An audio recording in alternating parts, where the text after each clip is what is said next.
Hello, I'm Dr. Jodie Richardson, and you're listening to Well, Hello Anxiety, a podcast where we end the struggle with anxiety and build our toolkit of practical skills to thrive. Welcome back to the podcast.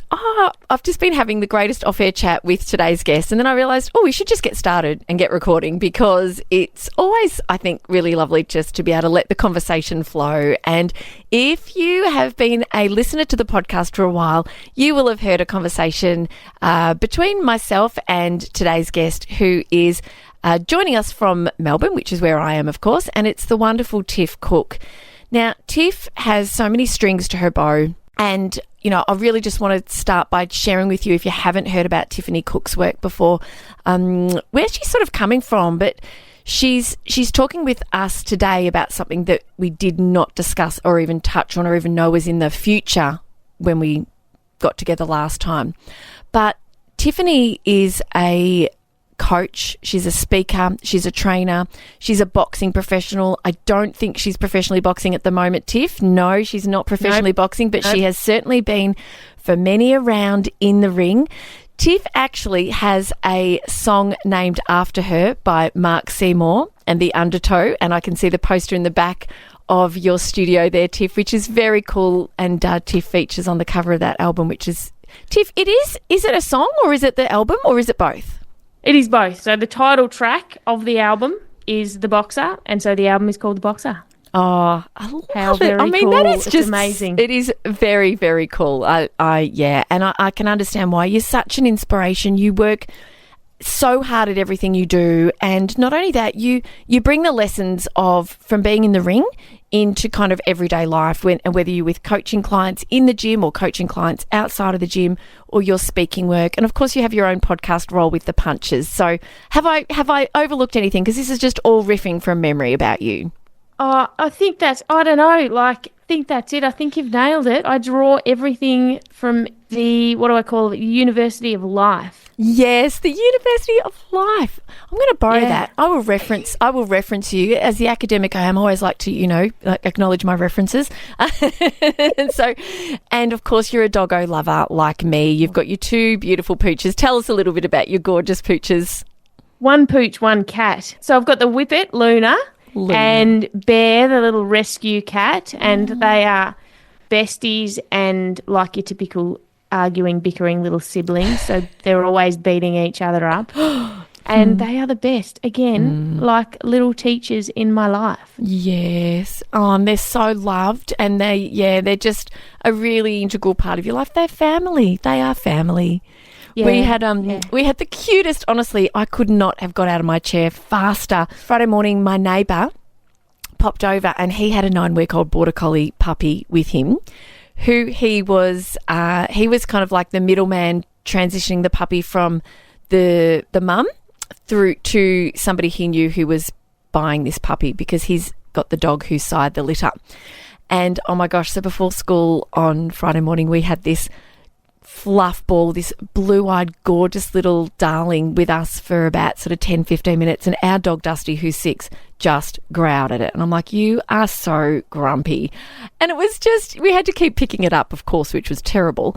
But yeah, Dusty didn't want a bar of it. So I'm like, I think he's just going to be a solo dog. I'd love a cat.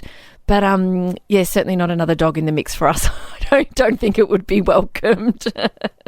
Yeah, I always think about, I'd love another cat for Bear to give her some downtime cat energy. But can you imagine? I've got a pretty small apartment. It's already chaos here. Okay, yeah. maybe 3's enough and 4's a crowd.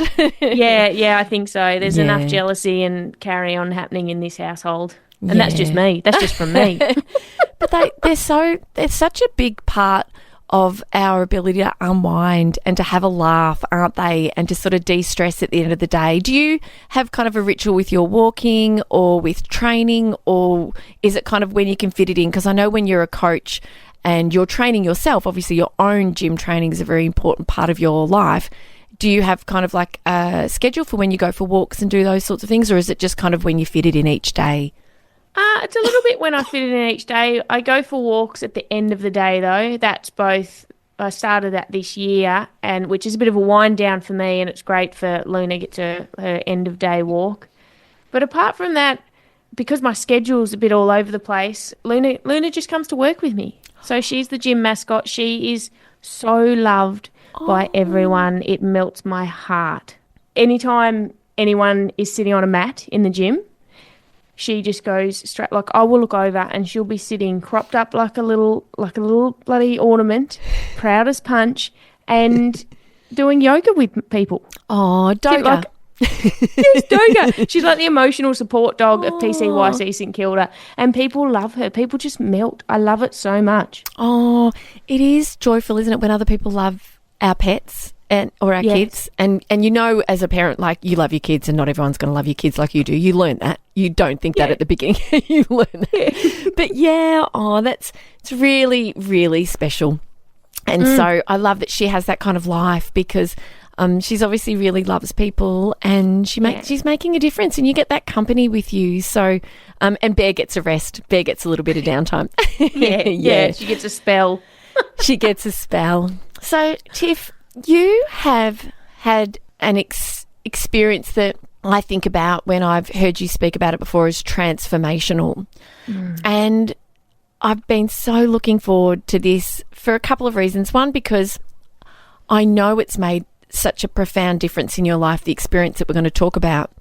And I really am excited that listeners get to hear you and, you know, and learn from you and what it is that you've, experienced and enjoyed and learned, and how you've been challenged and changed. But also, like, we're mates, and I haven't had a chance to really kind of have a good unpacking of this. And so this is going to be a bit like people listening to a couple of friends having a chat and me asking all the curious questions, because I want to know all about it. So can you please start by telling us where the kind of idea about the trip you took began, and how on earth you found the courage to do it alone? Because the idea of it makes me anxious. So, one of my favourite things to do when I look at the things, maybe where I've landed or where I've experienced change or growth or landed somewhere, is looking back at, I kind of picture in my mind lily pads of what steps have taken us somewhere that we don't realise in the moment. So when you say, where did it start? I'm like, oh, well, it started before it started. But one of my regular guests, Jem Fuller, comes on my show every month. And at the beginning of this year, he said, I'm going to be running for the first time in 5 years my retreat in the Himalayas, and I think you'd really love it. I'd love you to come along. And I said, I've just bought a motorbike. I have well and truly blown any remnants of a holiday budget for this little black duck. So I would love to, but there'll be no way I'll be able to go on that. Yeah. His response was, well, maybe you'll manifest it. And I'm like, okay, we'll put it to the universe. Are you normally a manifester, or a... I'm not I'll manifest it. Normally I'll just get out there and get it done. But I was like, I'll keep it in mind. Maybe if I can find a way to scrape together the resources, then I'll do it. Yeah. But fast forward, got to later this year, and a different podcast guest of mine, he invited me to come and partake in a 2-day leadership course in the city. And I had the best couple of days being involved in that, personal development. And there's a particular protocol that he did on the second day. Yeah. And I've done it with him before. It's Mark LeBusque, and he did what's called Immunity to Change, which is a facilitated, he's an accredited facilitator of this. I think someone Kegel, can't remember who. It's okay. Yeah. Who did it? Somebody Kegel. Anyway, Immunity to Change, he had done a session with me on my show a while ago on letting go and my inability to let go. And with this protocol, you kind of end up getting quite deep underneath what these behaviours we hold on to that we say we want to change, but we end up not changing. So mine was letting go. So long story short, I had done that protocol before. So when we did it again in the room with everybody else, I picked a fairly, instead of something deep, I picked just a kind of really nice, practical, surface level thing. Yeah. Because he says to people, if you haven't done this work before, don't go to the deep end, because that can be a really scary place to end up. Just go, but don't just dip your toe half in the shallow end. So I picked this really tiny thing because I'm like, oh, I know the process, it's fine. And lo and behold, we get through the process and I'm in tears, and I left the end of those 2 days and I'd brought a lot of stuff up, and I was like, oh, it was really emotional and reflective, and it was one of those moments where I was like, okay, I gotta change some things. Like there's the same things keep coming up and I don't feel like I'm getting past them. Yeah. And weirdly, Jem rings me the next day. So I was in this really open space, I guess emotionally, and Jim rings me and he says, I've just had one of my clients, they can't come on the trip, but they want to pay for a spot on the trip and offer it as a sponsored spot for someone who'd love to go who can't. Oh, my gosh. I know, Jodie. Oh, and I Tiff. just said, like, it was one of those moments where I just went, I can't resort to logic. I can't think about this. I can't think about what it'll cost me to have flights and have time off. I have to say yes because opportunities like this don't happen. And, when you connect with an idea really quickly and you go, this is bigger than me. Yeah, I do. So so it had that sense to it to me. And so I said yes. And then I posted about it online, and a friend of mine who I didn't expect, she lives near me, didn't expect really anyone to jump on and come, but she rang me, said, I'm going to come on that with you. So it was amazing. Oh my gosh. So in a nutshell, 7 days camping up in the Himalayas at Jem's family. He has an Indian family up there that he used to live over in India in his younger days for quite a while. Yeah. And so this beautiful temple, we had 2 nights at the temple, we did a lot of facilitated work, and then we hit the mountains for 5 days camping and a lot of mindfulness. We did some letting go rituals. It was the most moving experience of my life, and I felt different when I was there, and I came home and I was different and I felt different, and in the most unexpected ways, Jodie. Like I can't even describe it, which has been beautiful for me, because change and growth and evolving and understanding and self-awareness is the place I love to play in, and I love to help people play in. So to experience it in such a deep and profound way has been, it's been a gift. It's been amazing. Were you somebody to practice mindfulness or meditation? I can't see you sitting still long enough, to be quite honest. I'm not good at sitting still. That's why punching people in the face has been my form of meditation for a very long time. Yes, just reminding you, if you've skipped a little bit at the beginning, then yes, Tiff has been a boxer. She's not one to engage in street fighting. But yeah, like I think that's why I really wanted to have this conversation with you, because you're a very driven, ambitious, talented, strong, fierce woman, like so inspiring. You've also spoken about, not in huge depth when we had our conversation, but you've spoken publicly before and on your podcast and unpacked a lot of your traumatic experiences throughout your childhood. So you've had your fair share of struggles, as does any human when you stop long enough to talk and have a conversation, if it's a vulnerable one. When I sort of picture someone like you, I imagine, because you're always on the go, I imagine sitting still. I mean, sitting still physically is probably not something you do a lot of, but then also stilling your mind. And I'd love to know, am I on the money with what I'm kind of assuming about how you were operating? 100%. Yeah. 100%. And I have spent time and done and stepped in and out of practices. I've done a transcendental meditation course, and I practiced twice daily meditation with that for quite a while. Yes. I go to the occasional Buddhist meditation session down the road from where I live. The stillness is quite a challenge for me. So it's often done in a form of some sort of a sporting endeavour or something. Like I found that boxing was a really a form of mindfulness, maybe not meditation, but mindfulness for me, because you can't focus on other things. And then I spent a little bit of time for a while in COVID sketching. I fell in love with sketching. You're very talented too. Oh my gosh, I forgot to say, you are so talented. Yes. Sorry, I cut you off. Continue. I got excited. I wish I'd spend more time developing that talent, because it was very quickly, like as you saw it, I kind of started sketching and went, how did I learn to do, how did this happen? But I found that to sit down, and it just became this really meditative process that just took me out, and it just kind of happens through you. It's a beautiful feeling, and I think I get nuggets of that throughout things like boxing or sport. Yeah. And then so to go up and sit on a mountain and be still and peaceful and quiet, and just, we had the fourth day of walking was done in silence, and an hour and a half of that was done at a pace that I could only describe as barely moving, like a pace where we were, I reckon we covered half a kilometre in an hour and a half. Like it was mindfully slow for that reason. There were a few type A personalities on that trip, and that was the most profound day. We did our letting go ritual, which I'll share with you. Please, that was life-changing. To stack what got stacked in the experience like that.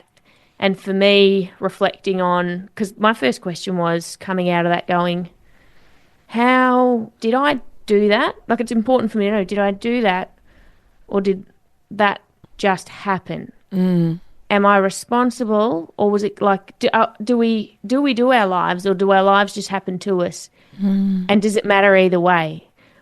And then to say that it just happened despite me doesn't give account to all of the work that I've done in developing my mind and my practices, and being open to getting myself in the right place at the right time, and accepting whatever is happening in the moment. So it's been this real moment of reflection ever since, where I'm going, well, how do I integrate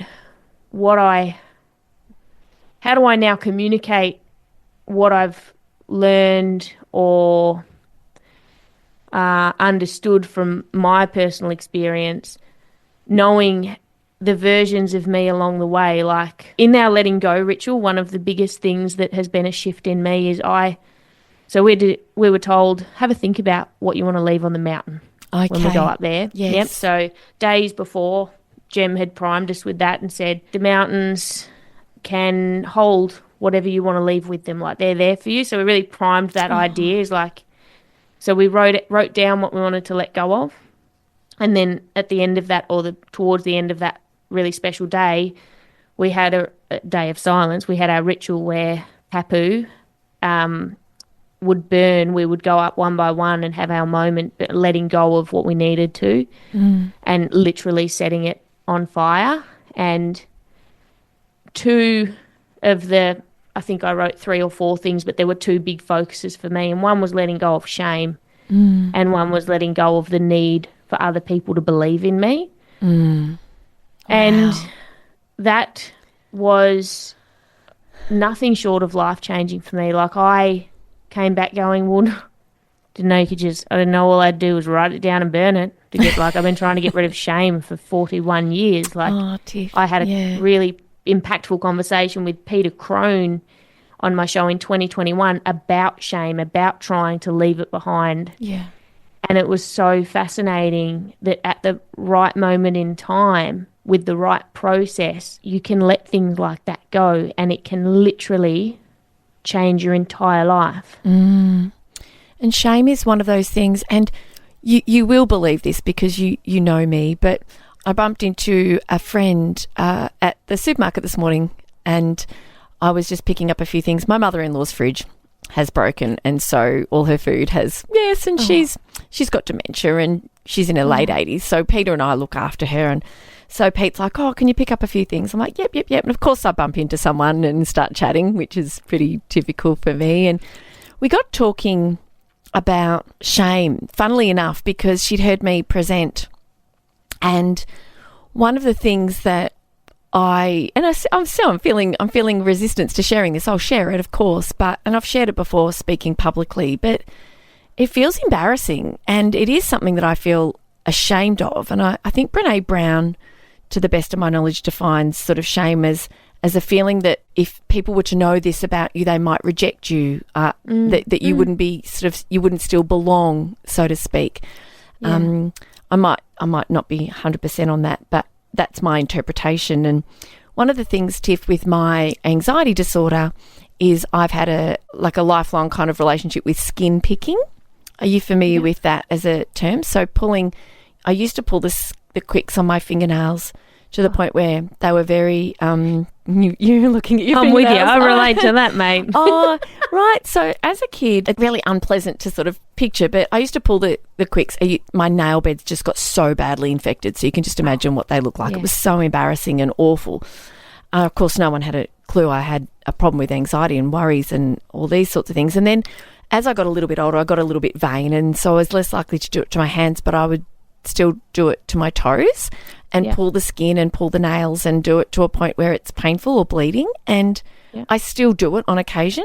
I take steps to protect myself from it, like paint my toenails. I always have like Ugg boots on at home, so I've got something on my feet. But sometimes it's just this really strong compulsion and it's quite mindless. And I've sort of realised I've done it before I've consciously become aware of doing it. Anyway, the person I bumped into at the supermarket this morning, we dove pretty deep into a bit of a chat about kind of important things. And she said, I'll never forget when I saw you speak and I heard you say about that. And she said that's been something that she has had an experience with before, but she's never told anybody about it. And that because she feels quite ashamed of it. And I'm obviously never going to tell a soul. The thing is, it's only when we can, I think the work that you've done over the time, you said 2021 was when you had that first conversation, like you haven't been kind of hiding from it. You've been pulling back the curtain on it, bringing it up, thinking about it, unpacking it a bit, maybe tucking it back away behind the curtain in a little box. But I think the work you've done has led you to being in the right place at the right time with the right people and the right kind of mindset and tools. And I can understand why it's so profound, knowing kind of, some about your history and what it is that you've been through, that's something that you've experienced as a result of this trip. It's just incredible. I think you have a really good awareness how profound that is for you, obviously by what you were saying as well. You can appreciate that's a huge deal. Yeah. And what in the middle of that experience, what was incredible to me was I walked up and I sat in front of Papu and I had my piece of paper and I closed my eyes and it felt like out of absolutely nowhere this intention came. Before putting it in the flame, I closed my eyes and I expressed how grateful I was for, despite the fact that I may never know what purpose shame served, I expressed gratitude for whatever that was because it kept me safe in whatever way it needed to for 41 years. Yeah. So I was like at this moment of kind of to myself expressing that and saying thank you, but I don't need you anymore. Yes. And I kind of did that process and then went, I didn't plan, like that wasn't planned. Like I didn't, but it felt really big. Yeah. And I had an experience whilst still on the trip, but back in Delhi, off the mountain back in Delhi, that showed me immediately, like I had an experience that showed me that the shame and the lack of safety, my interpreted lack of ability to keep myself safe in the world, had now changed. That I was now a different person. Something came up and I had the ability to experience it, and I was like, this situation is profound in itself because this is something that shows me that, and like powerful. Yeah, you responded differently in a situation that 3, 4, 5 days ago would have been a very different kind of, it would have unfolded in a very different way. And I mean, I'm looking at you and we haven't got the video, but you are so muscular and strong. You're a strong, powerful woman and you can defend yourself physically.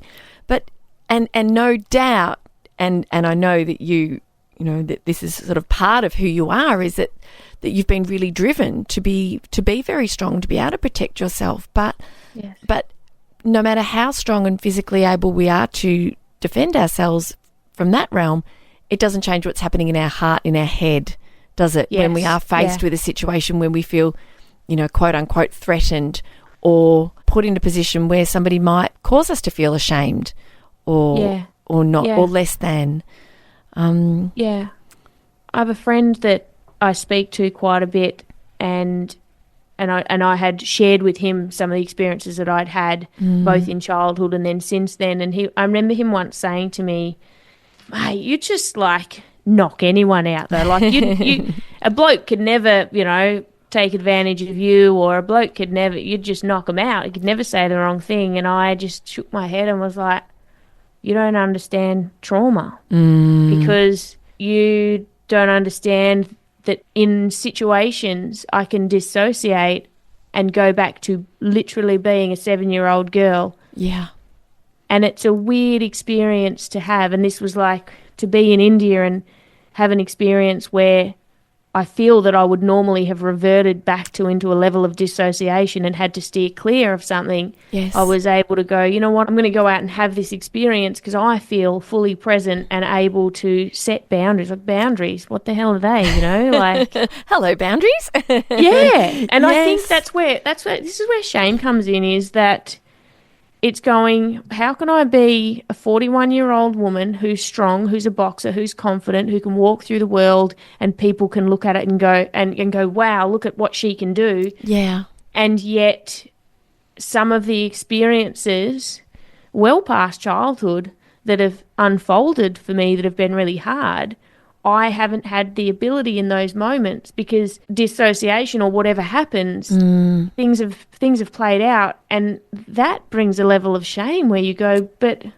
well, I'm broken then. Oh, yes. Like I've let that happen, you know? So it's somehow you're almost responsible. You should be able to stop these things or protect yourself or avoid it, or whereas they're really unhelpful kind of thoughts, very, very common and very true to a traumatic kind of response. But to what I understand about trauma, it's very much unprocessed memories that are so fragmented that when triggered in today, you go right back to as if you were in that moment. Yeah. And so it's been, and you've been so proactive in your journey and the self-awareness that you have. And this, you know, I was at a conference on Sunday, and one of the quotes was, "We're sleepwalking through life." And I've been really trying to, there was a lot of things at the conference that I took on board, some things I really rejected. I really tried to remain open-minded and learn and just be curious and just let things settle and think about it. And I think that life's so busy, there's so much to do, the days go flying by, the years seem to fly by even faster, and I think that there's so much to distract us, and sometimes self-awareness and reflecting, becoming more present, becoming more mindful, becoming more open to our experience in the moment, which that experience is not always pleasant. It's a challenge. It's hard to do. It's easy, isn't it, to kind of pick up the phone, go eat cake, have a glass of wine, or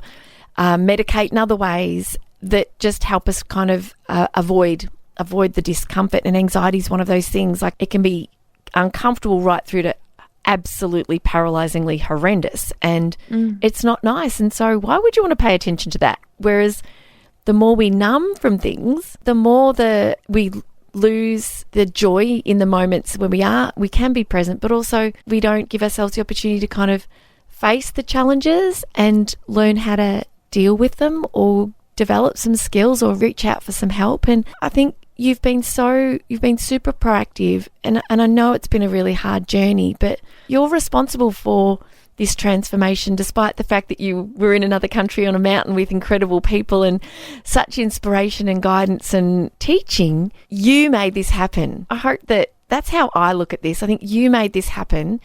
Everything and the decisions that you made and the learning led you to where you were, and you said yes. Yeah. You said yes. Yeah. And a version of me at another time in my life wouldn't have had that experience. And it's understanding that, like, I'm so passionate about, I don't know whether you call it emotional literacy, our ability to identify and understand and observe our emotions and what they mean. And I've spent a lot of time this year digesting the idea and the difference between dopamine versus serotonin. We go through our life thinking I feel good or I feel bad. But like, if I look at a lot of my life, it's been dopamine, dopamine, dopamine, dopamine. I could tell you that around the time when I started boxing and when I would get tired, I'd often talk about how if I got really exhausted and then I needed to have a break, I'd go for a walk instead of training, or, but as soon as I was by myself and things were paused, I was overwhelmed with this sense of sadness and almost despair, like this emptiness. And with all of the learning and curiosity I've had around what is dopamine, what is serotonin, where do they come from and how do they affect our sense of self, what I see back then is dopamine, dopamine, dopamine, dopamine, dopamine, zero serotonin in my life. So when there's no dopamine hits and I'm too tired, there's no contentment. There's emptiness. And so when I went away and since coming back, there's been so much more, I think, serotonin in my day-to-day feelings of the good. Yes. And it's understanding the difference. Like, there is a difference, and if we don't open the door on becoming aware of what's my story, what does this mean, am I running to things or away from things? Was Tiff good at boxing because she was running towards something, or she running, like, there was a lot I was running away from? Yeah. And what a beautiful coping mechanism, and that doesn't make it a bad thing. Dissociation, not a bad thing. What a great, amazing and valuable coping mechanism, but we must know when it's happening, otherwise it's very dangerous. Yes. So I just think understanding our minds and our levels of awareness and the stories that we're attaching to things, because our stories are literally our experience. Yes, they are. Yes, they are. It's so very true. And our mind is a great storyteller. And the best. It is. It'll make up a story for anything, and it'll solve a problem in, really weird ways sometimes, like, super weird ways. It'll be like, you got this problem, why don't you just try that? It's like, that's dangerous, or that's silly, or that's expensive. It's like, well, the mind's just kind of, well, I'll solve this problem for you. And that sometimes the way we think about something, it's a story and it's on repeat. Yes. And so, so you obviously have got this, as our gorgeous friend Craig Harper talks about, thinking about your thinking, or you talk about it, I talk about it, metacognition, thinking about your thinking, right? What's this, rather than being swept away by this story, recognizing, oh, hey, that's the story. That's the same, oh, I'm not good enough story. That's the same, I don't belong here story. That's the same, oh, they'll never pick me story. It's like, well, the first step to making change is to be aware of what changes we need to make. Yeah. Before I went away, my internal story was heavily based on, I work all the time. I don't get to, when people invite me to things, I don't get to because I have to work. And it's not even fair because I don't know anyone that works as hard as me and has as little resources in return as I do. Like this poor me, there was a lot of that. And I get it. It comes from an internal feeling of hyper independence and fear of abandonment and lack of safety and security. So all of those things underpinned this story that I then look at my circumstances and tell myself, I've come back from India, and within a couple of weeks I found this story bouncing around my head. Circumstances 100% the same, still working every day, still 7 days a week doing work, but I was like, oh, what a blessed life. Who even gets the amount of time to do the things that I get to do? Yeah. And the resources, like there's nothing I have to say no to. I'm hanging out with people every day at whatever time of day I want. Yeah. And I was like, my circumstances haven't changed. And I think that's fascinating. And I've often been curious around the idea of, if we were just happy in the middle of our circumstances, would we even want to change, and would it even matter? Or would, like we say, happy people are successful. rather than successful people are happy. But if we're already happy in the middle of our current circumstances, would we get more successful because of that? Or would we not need to take the action, and would that just feel like success? And either way, would it matter? Such a profound way of looking at happiness and success, because that equation is usually the wrong way around. Success equals happiness. And we all know people who are hugely successful with bucket loads of money, really, really unhappy. And equally, I talk about when I present, if I'm talking about the science of happiness, I talk about a fellow in Nepal, actually, who is a rickshaw runner, and he has next to nothing. He has a shanty home in a shanty town. But he has the most rich. He said, "I'm not poor, I'm the richest person." That's a quote from him. And life can be so hard. But I guess for you and for me, where you're in your home studio, I'm in a studio here at Positive Media. Anyone that's listening obviously has access to the internet and to a phone. And I know that we do think that life will be better and easier and more wonderful on the other side of the next big paycheck, or the winning the Tatsotto, as if you ask my dad, or the next big success. But really and truly, whenever we get what we want, we move the goalposts and we're chasing the next thing down. And so I think finding ways to find the joy in the mundane, in the moment, in the everyday. I think Annie Dillard, was her quote, that life is lived in the everyday. And I try to live by that, because I used to be the sort of person that was when the next big thing, when I finish this degree, when I get that job, when I get my next belt at karate, when I, and then obviously, my mental health challenges, sometimes really tough times just ultimately set you on a path to finding ways to create happiness, find happiness, experience more joy, and be more at home in the moment than you would be had you not faced that challenge. Yeah. And it's only in hindsight that we can say that when we're in the midst of a terrible, like going through a traumatic experience, reflecting on one, remembering one, working through it, living with terrible challenges with your mental health, it's so hard, and it feels like it's so unfair, doesn't it? It's just like, why me? It's so unfair. This is awful. How am I going to get through the day? But with time and with help and with support, you learn so much. And ultimately, life can be richer, can't it? Ultimately, it can. Yeah, I just think, like, I got an MRI this week. Like, this is such a small thing, but even the way I think about small things that once would have felt like big things to me. So, MRI for an ongoing issue I've been having with my neck and nerves and stuff. And I went to see my usual therapist, and I said, "Oh, should I see anyone? I'm going to book you, but I'm booking you for the same issue that I did, last time. So should I see anyone else in the interim?" And he's like, "You know what? Just maybe go get an MRI, and we'll have a look at your nerves." And the doctor goes, "No one gets a clean bill of health on a neck scan, so it depends what you even want it. Like, I can give you a referral for it, but it depends what you want to do with it." So that same doctor, when I get the results, looks at me and he's like, "It's not great."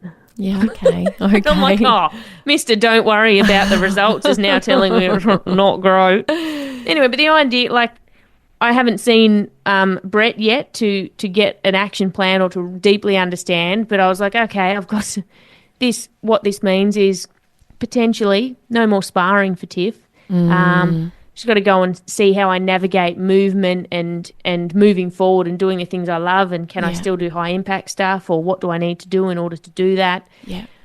But part of me was like, in that moment, naturally, I didn't even have to force this, was, thank goodness this is my, like, how many people are getting results right now in the world and would give anything for this to be their bad news? Yeah, I know. Like, and it made me feel like the luckiest person alive. Yeah. And then I thought to myself, old Tiff would have gone, "Oh, the boxer who now can't do what she loves. What's the point? This is unfair." I mean, all the stories. But I literally experienced gratitude in the moment I received the news, and people were like, "Oh, are you okay?" I'm like, "It's fine. Like, it's actually fine." Yeah. So, kind of don't mind having a reason to not get my brain pummeled, to be honest. Because I haven't always had the self-control to say I'll never get back in the ring and fight again, because I love doing it. But Yes. And isn't it like a huge change for you, that having that be the way that you responded rather than reacting, like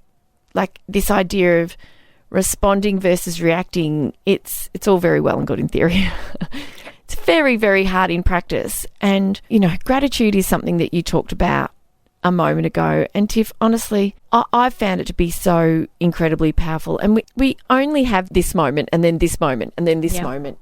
If we can cultivate that and develop that acceptance, that's what I wanted to say, like this acceptance of accepting things for as they are, and having, and that is hard. That is very, very hard. And there are lots of things we'd love to change about life, aren't there? And the world. And I don't know if do you think it's the older you're getting? Do you think it's your time away that have just relieved you of this need for so much control, perhaps? Do you think that's related?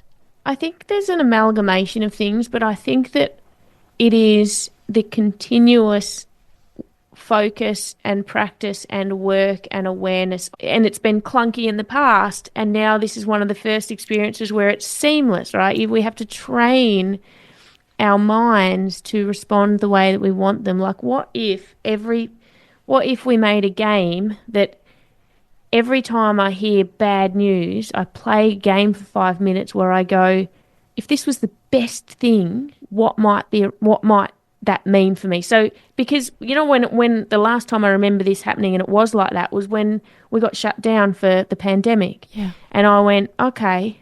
And I got 2 gyms got shut down. I thought, goodness. I thought, oh my goodness. Yeah. I might go bankrupt. Okay, let's pretend that I'm working from bankrupt now, and let's spend our time doing whatever we're going to do. And so that was the most amazing silver lining, because I created a whole new love and career and passion and skill set and network, all based off what I should have, or what many people naturally, and I would have once naturally deemed an absolute catastrophe and completely unfair for me. And I've worked so hard and I've put all my money into this business venture, and now the whole world's just gone and knocked me for 6, and that's not fair because I worked hard to get here. That's it. You did what? I recently interviewed Dr. Kirsten Peterson, who is a woman who's been a psychologist. You might like to chat to her on your podcast. I imagine you would. She was so good to chat to. She has been with the Australian, actually I think it was the US Olympic teams for about 20 years. She's been to 7 Olympic Games as a psych. Wow. So interesting. And she said something I've never heard before, because, in anxiety and in life, when, even if anxiety's not a problem, like anxiety is very normal. It shows up when there is a threat, and we ask these what if questions. She said one of the things that she used to say to her athletes is, answer the what if. What if this terrible thing happened? What would you do? What would that look like? What would that feel like? What would you do? How would you come through that? And she shared the story. Oh gosh, it was a great story of a diver who she had been working with, who was gay and HIV positive at a time when neither would be shared publicly about. You would not share that publicly about yourself. And he did a dive, hit his head, and was bleeding in the pool. Oh. And she said it was just like disaster. Like, I'm HIV positive, I'm bleeding in the pool, nobody knows. And we didn't unpack that anymore, because I'm curious to kind of know how things unfolded from there. But what she said was, when he came to his gold medal winning dive, he nailed it. Nailed it. And she said to him, what were you thinking about? He said, I was just thinking about, no matter what happens, my parents will still love me.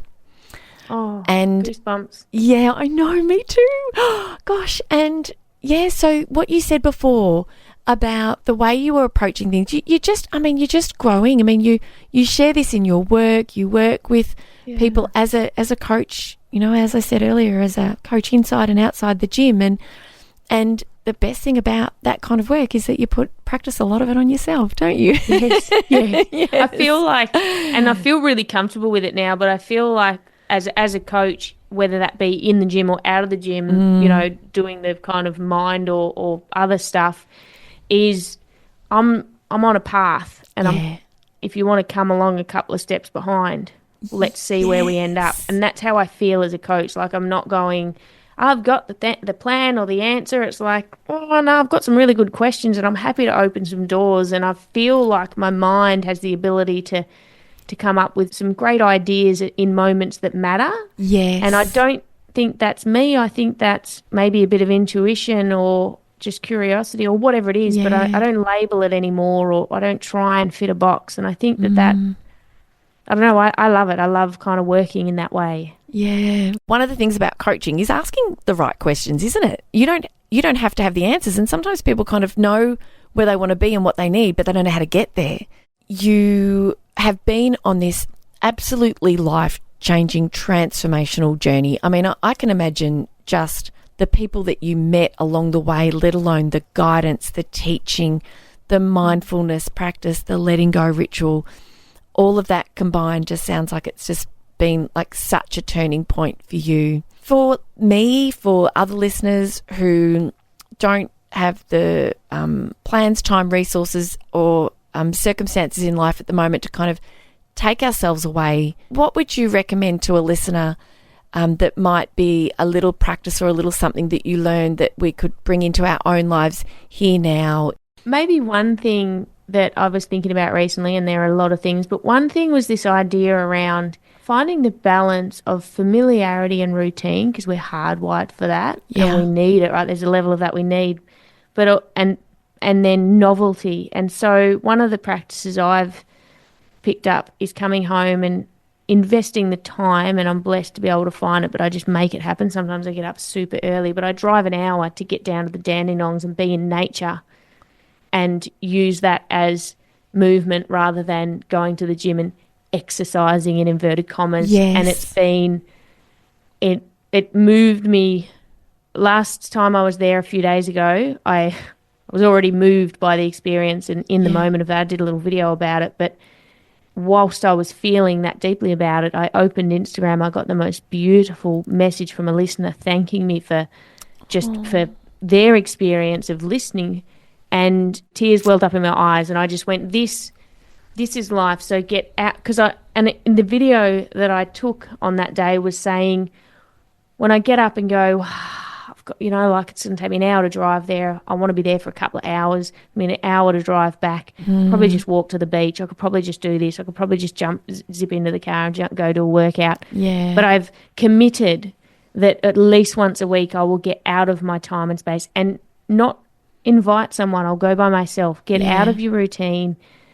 Find a different environment and space, and just see who you meet in yourself when you're there, because I'd forgotten a lot of parts of myself. There were a lot of parts of myself that weren't getting the light of day in my life for a very long time, and now I'm spending a lot more time being those parts of myself. Yeah. What a gift. And you're only 41. You are the tender age of 41. You should see Tiff's face. You are, but some people go through a lifetime, because it can be frightening, can't it? To look at yourself and to really peel back a few layers. And I guess that the last thing I just wanted to ask you was, what would you say to people who are on this journey for some more self-discovery? The more we learn about ourselves and what we really need, it can be quite frightening and easy to ignore. Yeah. Any thoughts? Now, of course, please see a mental health professional, spend some time with your GP, of course, if you think there's some big stuff, but sometimes just for everyday stuff, there can just be these really uncomfortable feelings. How have you coped with that?